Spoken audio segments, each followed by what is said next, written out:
Assalamualaikum warahmatullahi wabarakatuh. Perkenalkan, nama saya Amar Shah. Saya mahasiswa dari Prodi Ilmu Perpustakaan Fakultas Ilmu Budaya Universitas Lancang Kuning. Nah, di sini saya akan menceritakan kisah tentang batu gantung. Nah, jadi batu gantung ini adalah salah satu panorama berupa pahatan bebatuan bagi para wisatawan yang berkunjung ke Danau Toba. Letak batu gantung berada di Parapat, Sumatera Utara, tempatnya di tepi Danau Toba dan tidak jauh dari Pulau Samosir. Nah, disinilah saya akan menceritakan sedikit legenda dari batu gantung, di mana kisahnya kita langsung masuk aja ya. Check out. Jadi kisahnya pada zaman dahulu kala terdapatlah sebuah desa kecil di pinggir Danau Toba di Sumatera Utara. Di situ ada seorang suami istri yang mempunyai anak perempuan yang sangat cantik bernama Seruni. Orang tua Seruni ini bermata pencarian seorang petani, sehingga Seruni ini membantu orang tua ke ladang dia memang berada di tepi danau tersebut. Suatu hari, berusia remaja, Seruni memiliki kekasih bernama Sidoli. Suatu ketika, mereka terpaksa harus berpisah. Karena apa? Karena Sidoli pergi merantau untuk memenuhi biaya pernikahannya bersama Seruni. Di tepi Danau Toba, Seruni meminta Sidoli berjanji bahwa ia akan kembali lagi. Seruni pun terus menunggu sang kekasih hati. Sementara itu, ayah Seruni adalah seorang petani sekaligus nelayan. Akan tetapi, hasil dari nelayan digunakan untuk berpesta hingga sang ayah terlilit hutang yang sangat banyak. Karena tidak sanggup membayar hutang yang tadi, ayahnya diminta menjodohkan Seruni dengan anak temannya.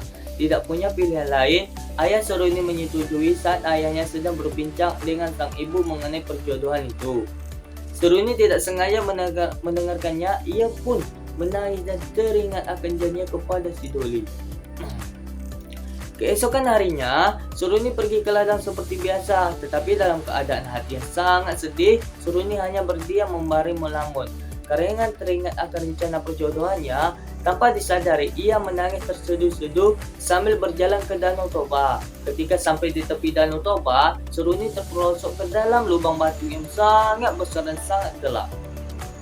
Seruni pun di situ merasa ketakutan, berteriak meminta tolong, tetapi tidak ada yang mendengarkannya, satupun orang tidak ada yang mendengarkannya.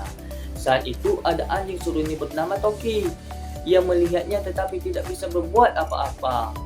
Dalam kondisi yang sudah sangat putus asa, Seruni pun berteriak. Apa kata Seruni? Perapat batu, katanya kan. Terus yang membuat dinding batu tersebut mulai merapat ini dan mengimpit tubuhnya. Melihat kondisi majikannya, Toki langsung berlari ke rumah dan memberi syarat kepada orang tua Seruni. Sadar akan syarat tersebut, kedua orang tua Seruni bergegas mengikuti Toki dan sampai ke tepi lubang batu tempat putri yang terjatuh tadi. Ayah Seruni pun berusaha menyelamatkan dan berniat untuk turun, tetapi mengurungkan niatnya setelah mengetahui bahwa lubang tersebut yang sangat dalam dan gelap gulita. Tiba-tiba terdengar suara gemuruh dan guncangan yang sangat besar yang membuat lubang tersebut perlahan-lahan menjadi menutup. Seruni pun tidak terselamatkan, dan setelah guncangan berakhir, muncul batu besar yang menyerupai tubuh seorang gadis, yaitu batu itu dipercaya sebagai perwujud dari Seruni.